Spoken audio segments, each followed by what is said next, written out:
Hi, my name's Anna and this is where I share my making from knitting and crochet to sewing and whatever else takes my fancy. It's been a while since I filmed anything and apologies if I sound a bit croaky. It has been a whirlwind few weeks. So we are currently on a run of 3 yarn shows almost every other weekend with Garthenor. So it has been super busy. And I feel like I've barely sat down the last month, hence why I'm a bit behind on filming. So we've actually just got back from Scotland. We were up there for Woolly Good gathering in Edinburgh. That's going to be in the next video. This one is going to be all about our trip over to the States for Nash Yarn Fest, March 14th to 15th, 2025.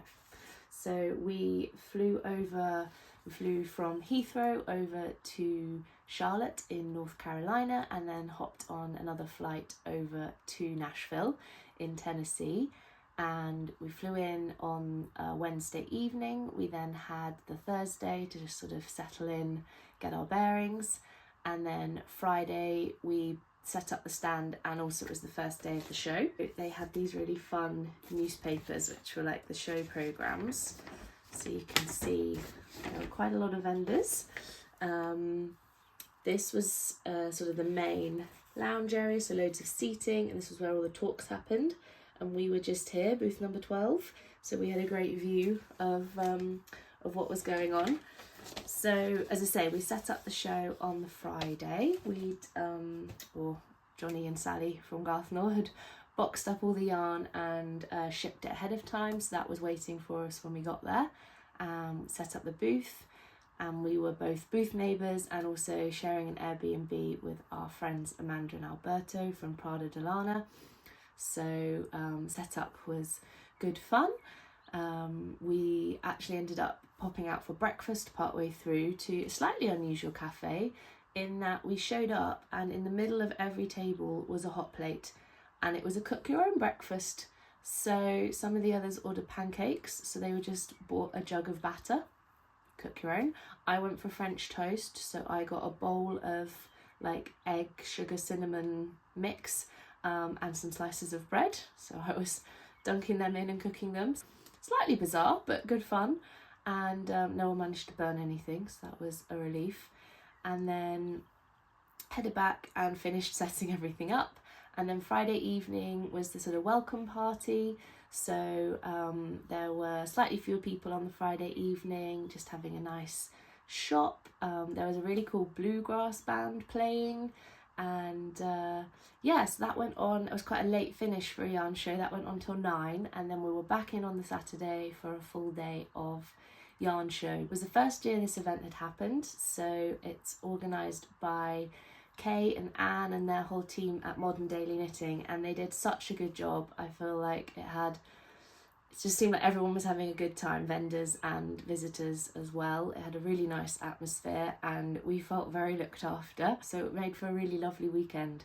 And the show had a real mix of vendors, both local to Nashville, from across the States, and then we'd come over from the UK. I think we were the only UK vendors there, so that was good fun. People sort of had heard whispers that we were coming and would come and find us, and it's always nice for people who've only seen the yarn online to see it in person.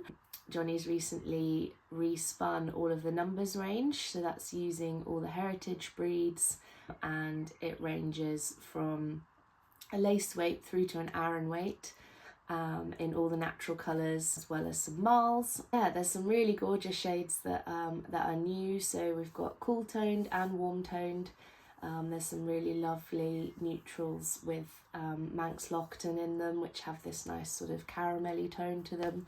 So I definitely need to make something with those soon, but you will see I did come away with some new yarns, so that will have to wait for the moment. So yeah, the show was brilliant. The weather was a little bit scary on the Saturday at times. It was absolutely bucketing it down when we got there. No more so, I mean, we've had lots of storms in Wales this year, sort of similar level to that. But as the day went on, it just got darker and darker.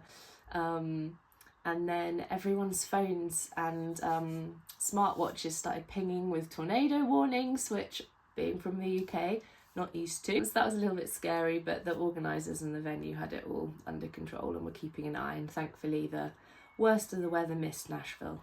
Yeah, that was a slightly odd experience, but I'm glad that we avoided the worst of it. In between meeting lots of lovely customers and getting lots of recommendations of what we should do whilst we were in Nashville, I did do a bit of shopping. The first thing I'll show you is a yarn called Atlas. So this is a base that Modern Daily Knitting, the organisers, have. It's 100% Rambier, grown and spun in the US. And this edition was hand dyed by Madeline Tosh, who were also at the show. This is a light worsted. Yeah, I wasn't sure if it was DK or worsted. So light worsted, and I went for the colour, I think it's pronounced West, Oeste. It's the natural shade, then with these sort of flecks of, if I unskein one, we might get to see a few more of the colours. But it's got sort of peaches, teals, dark greys, blues, there's even some sort of pinks, and I saw it knitted up and it just looked really lovely. As is, I think I might have said before, I don't use a lot of speckled yarn, it's just not quite my cup of tea, but because this one, because I'd seen it knit up and the way that the colour's been added, the way the yarn's been dyed, I really like the effect of it. So I think I did have a plan for this when I bought it and my mind's just gone completely blank as to what I was going to do with it. But I mean, I could make a hat, but I do have a lot of hats, so I think either use the two to make a cowl, or here we go, this is what I was going to do. I was going to use it for a yoke, so I'll pair it with something else for the main body of the jumper, and then use this for a yoke design. If you have any colourwork yokes in a sort of DK light worsted weight wool, please let me know. But yeah, I thought we were across, our stand was across from the Madeline Tosh MDK stand, and so it was one of those where I was just stood looking at it all weekend, and Johnny was like, if you don't get it now, you're going to regret it, and I think he was right, so I'm really glad I came home with these.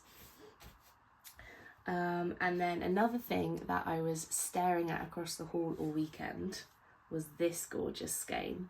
So I'd actually seen this online before when I was doing a kind of recce of who I wanted to search out at the show, and this is from, where are we, Kraeo, K-R-A-E-O, and this is their Mama Bear DK, so it's 45% baby alpaca, 45% merino, 10% mulberry silk, so it is super soft, and I've got 100 grams, 245 yards. But I just love this colour, it really glows. They weren't anywhere near our booth, but just across the hall I could see it. So this is going to be a hat. I have a red hat, and then the rest of mine are all quite like a bit more muted. So I thought this was missing from my hat wardrobe. Although I do have a lot of hats, I do wear them all and I enjoy making them. So yeah, I think I'm going to make the Petite Knit Hipster hat, but again, if you have any other recommendations, do send me a message or pop them in the comments, because I'm always up for trying a new pattern. So yeah, I just fell in love with the colour on that one. And then the final thing, or the final sort of pair of things I bought, were some mini skeins. So directly opposite us we had, so Madeline Tosh were sort of across the way, and then directly opposite us was Katie from Katrinkles, and we actually ended up going out for dinner with her and Amanda and Alberto one night, which was really lovely. But on the first day, I think the Friday it was, she was wearing this beautiful cardigan made up of lots of triangles, and it's the, let me see, I have it here, so I knew I'd forget the name of it. The pattern is called End Times by Amy Gunderson. I will put a picture here. So it's just made up of lots of triangles, sort of mitered triangles in squares, I think. I haven't downloaded the pattern yet, but it uses fingering weight and then you can either use scraps or sort of curate a colour palette. So I thought it would be quite fun to get some mini skeins from the show and have that as my kind of Nashville project. So I got 2 sets of minis.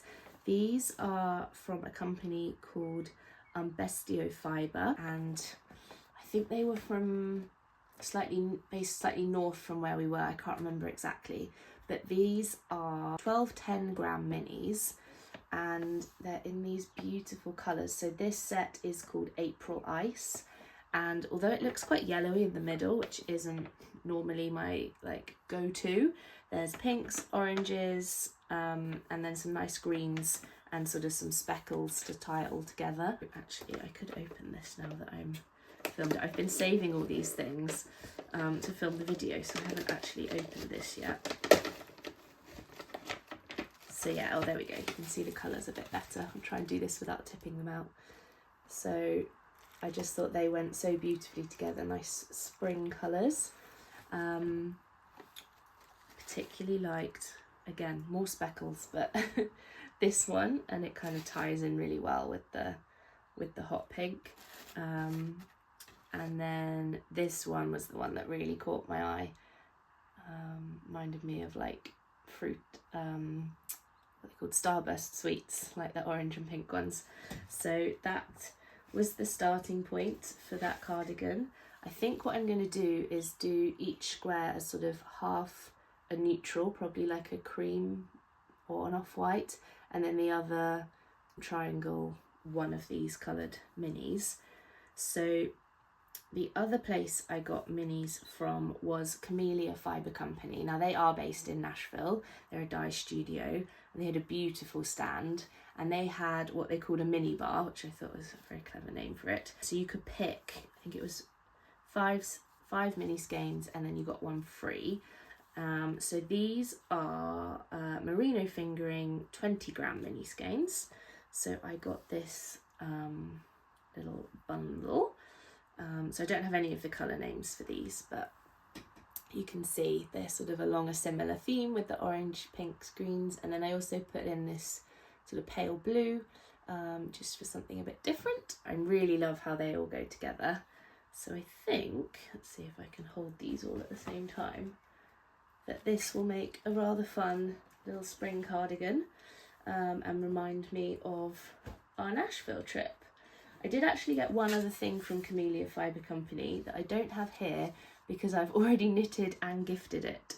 It was in this ball band, which was for their Sylvan DK, which is 70% alpaca, 20% silk and 10% cashmere, which super luxe yarn. It was in the colour Sweet Pea, which they launched at the festival, and it was I don't know if you know the Sweet Peas, but the sort of the bluey, lavendery, purpley one that you get, it just captured that colour perfectly and super squishy. So I made, for Mother's Day, I made my mum a pair of like cosy socks, not like to wear in shoes, just for around the house. Although the silk hopefully will mean that they'll last quite well. For that I used, let me find again, sorry, my brain is frazzled at the moment, so pattern names are not sticking. So they were the Butt First socks by Claire Borchardt, I think. Again, I'll put a picture in here. And so it's a DK weight sock, and it's the first time I've done any toe up socks, and I really enjoyed it. So Judy's Magic cast on was great fun, haven't tried that before. And then it meant I could work up, so I wound the ball into in half, and then I could work up the sock and just keep going up the leg until I ran out of yarn, just to really make the most of it. I'm really pleased with how they came out. I managed to knit them in 4 days, which was a record for me. And I think maybe from now on I just need to set a time limit on knitting socks, because it forced me to get the second one done. And then the yarn blocked beautifully, it really relaxed, just went all soft and squishy again. So I got them in the post in time for Mother's Day, and thankfully they fit. So hopefully my mum is enjoying them. I think Camellia Fibre Company are going to be at another show we're doing later in the year, so I might have to get a skein of this for myself because it really was beautiful to knit with. I will put some pictures here as well of the finished socks that I made. And actually, whilst making them, I used, if you saw my video of when we did Make Joy, I bought from Alex Collins a little, I don't know what the proper name is, it's like a DPN cozy. So I tend to knit socks on double pointed needles. I don't love magic loop. So the downside to that is that the stitches are forever falling off, and if you've got 3 or 4 needles on the go, you're not putting stitch stoppers on the end of all of them. This little fabric pouch, I think I took a video actually, that will help explain it a bit better, but it just keeps all your DPNs safe and stops any of the stitches falling off. And I'd seen them a few times and thought, oh, it's a fun idea, but actually I'm never gonna be without one now. It was so handy and meant I could just throw the socks in my project bag and not worry about losing stitches, especially with a yarn like this that's a bit slippier on the metal needles. So I was really glad that I had that in my toolkit.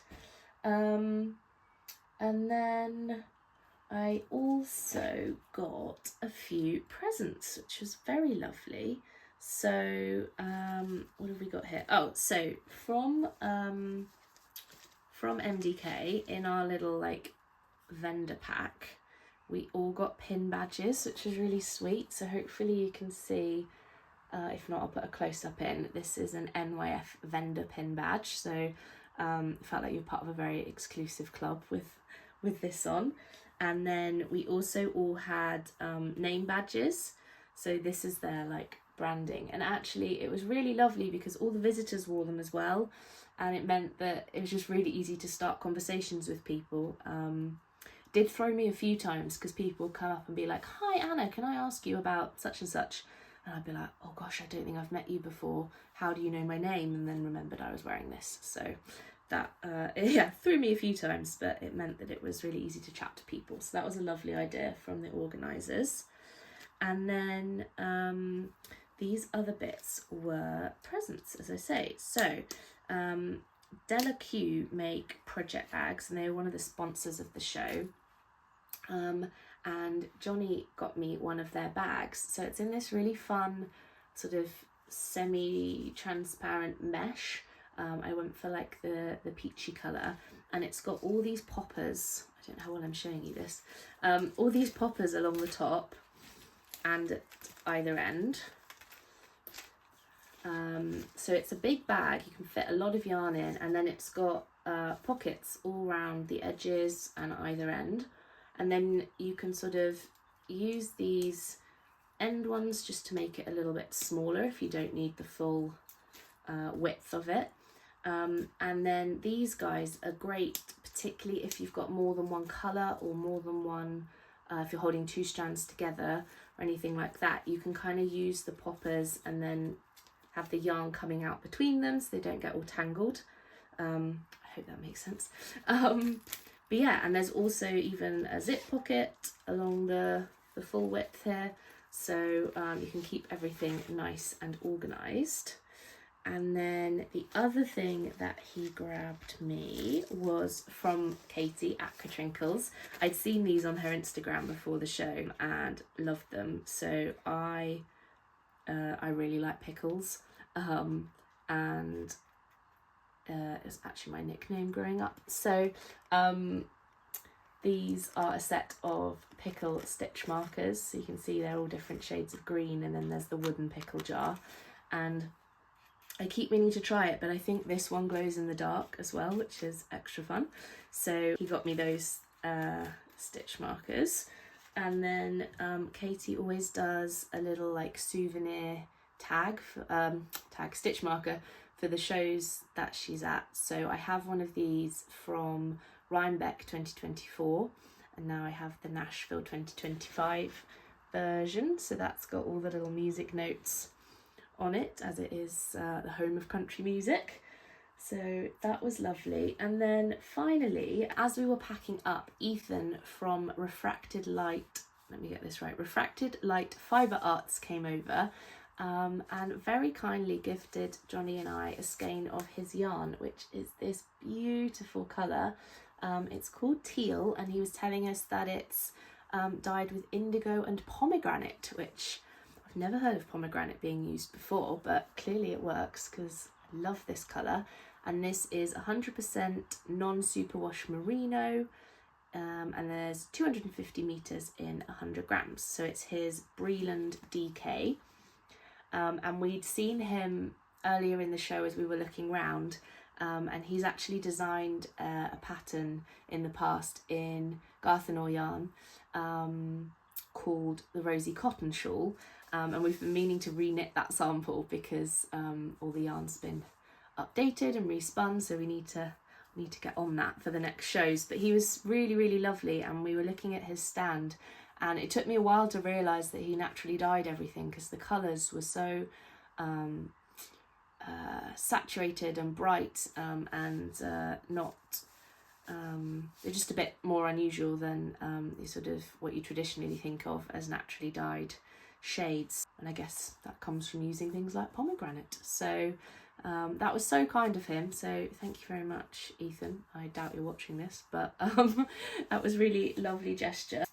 And then I've just realised I'm wearing the last thing I got. These were a gift from Amanda at Prada de Lana, so I've spotted these on her stand, and just fell in love with the colour, so she very kindly gave these to me. I've actually worn them a lot. I feel like I wear quite plain outfits at the moment, and these just help like jazz them up a bit. So yeah, so I feel like I came home with a bit more than planned, as always. It's always the case, but everything apart from these has a definite project.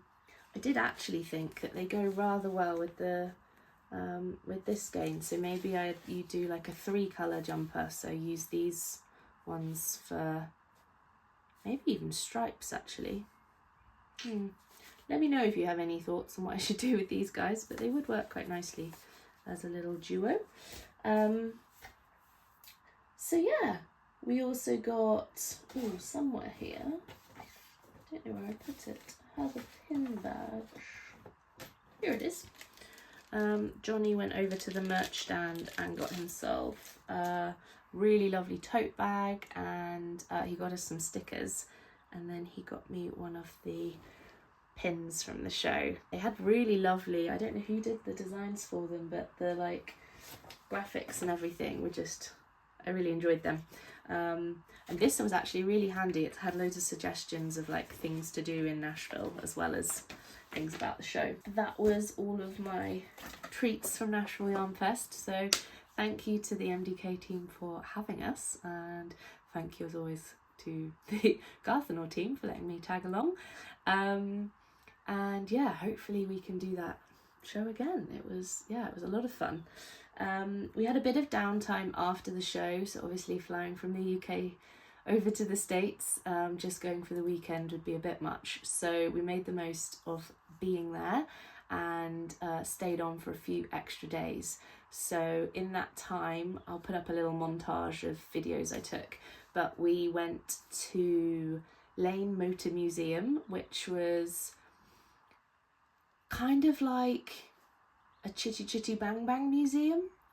This guy had started, I think in the no, I don't know when he started, but he collects cars, and he ended up with about 50 cars and decided, okay, I've got a few too many now, so opened them up for people to go and see, and started a sort of trust. And he's now, I think they've now got over 500 cars.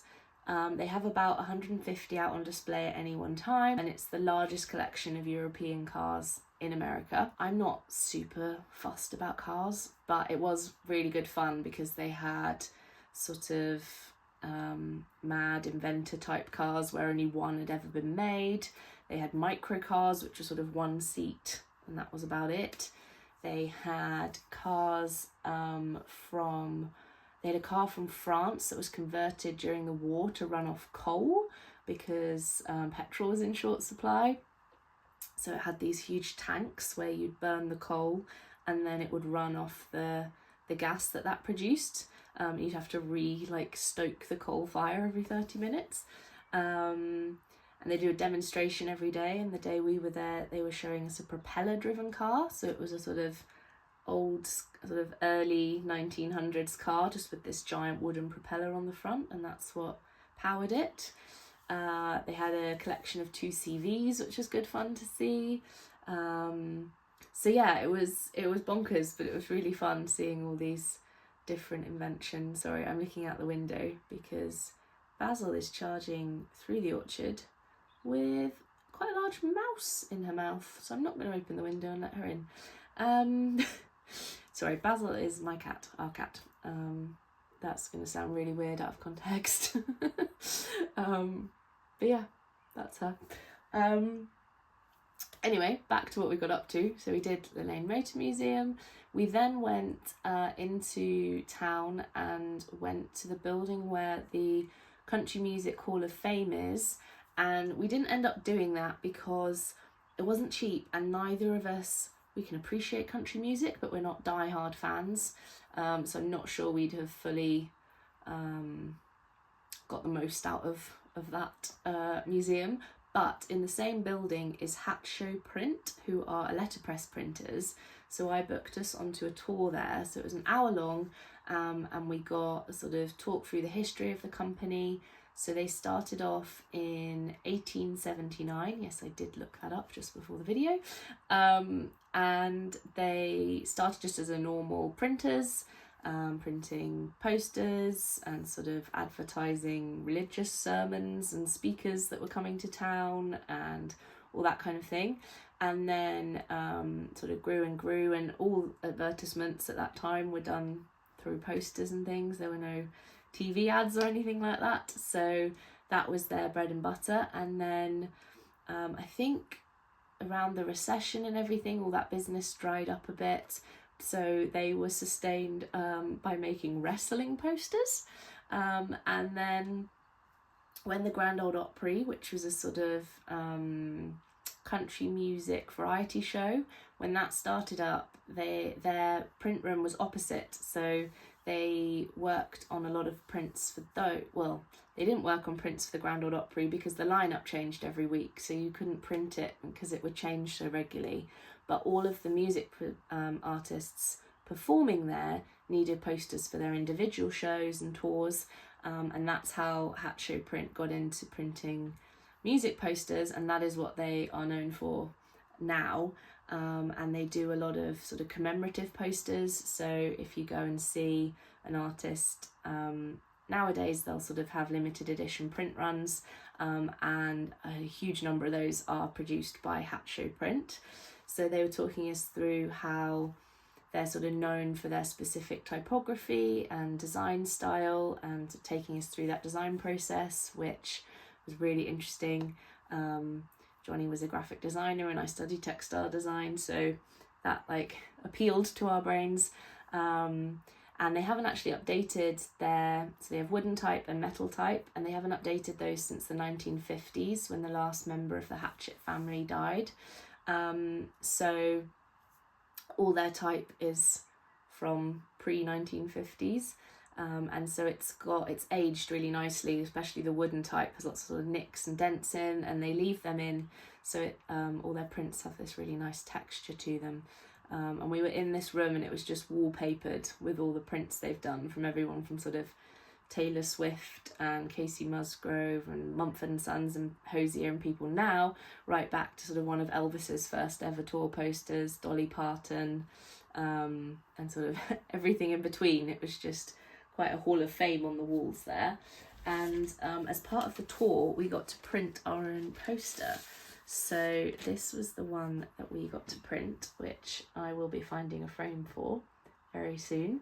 So the sort of peachy layer that says letterpress, sort of in lots of different angles, and the green stars, or the green layer with the stars and the type, that was done before we got there. And this sort of star motif is something that they are known for. And then we got to print the final layer, which was this dark blue type that says Hat Show Print. So you can kind of see the imperfections, as it were, but it just sort of adds to the character of it. So that was very special, and they changed the design of this, I think, each year. So if we go back, we might have to do that again. And I also picked up one of their prints from the shop, which I will put a picture of here, that said or says not cut twice, measure once, measure twice, cut once, which is something my grandma, who taught me to sew, would always say. So it's really lovely to have that to put up in my little sewing area. Yeah, that felt very special to bring that back with us. And then we also, whilst we were in town, just went for a walk round, and another day we went to the ice hockey in the evening. It was like a Tuesday night game, so it wasn't full, but it was a really good atmosphere, and it felt very like, I feel like Americans do sporting events really well. It felt like a real occasion, and it was just non-stop. Like, even in the gaps in play, something was happening. We had so their mascot is a saber-toothed tiger. He came on onto the ice riding a quad bike at one point. We had army, like paratroopers, abseiling in. There were cheerleaders, there were t-shirt cannons, all sorts. So that was good fun, and we did have a hot dog, so we sort of ticked all the stereotypes there. But that was a really, really fun evening. After the ice hockey, it was dark when we came out, so we walked along Broadway, which is where most of the bars are, to look at all the neon lights. And it was quite warm while we were there, so they all had their windows open, so you could hear all the music coming out. And yes, that was really fun. I finished this, which still needs a block, but this is the Musselburgh hat by Ysolda Teague, and I knit it in Biche Bouche Le Petit Lamb's wool. I will put the colours down below. I can't remember them off the top of my head. It's reversible, so you can either have it as dark blue with the pale brim, or vice versa. I think this actually suits Johnny better than me, so I think this will be his hat, but I really enjoyed making it. I have a weird amount of yarn left over. Like, I feel I barely used half of what I had, but that's no bother. I will definitely find something to use the rest for. I think this is going to wash up really nicely as well. It already feels soft, but I think it's just going to bloom a bit more. So yes, I was glad to have that off the needles. And then I was also working on, kept in my lovely hide and hammer bag, a cowl by, it's the Day and Night Cowl by Andrea Mowry.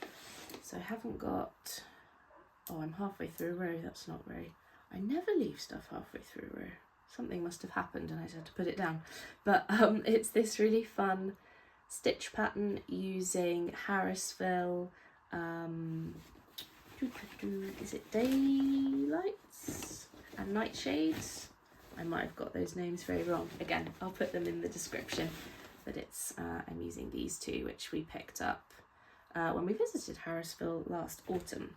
So oh, my voice is going, sorry. Yeah, I'm really enjoying this. I'm currently on a sort of straight section, so I don't even need to worry about increasing. So yeah, I will keep working on that. That feels like quite a rapid summary of our trip over to Nashville.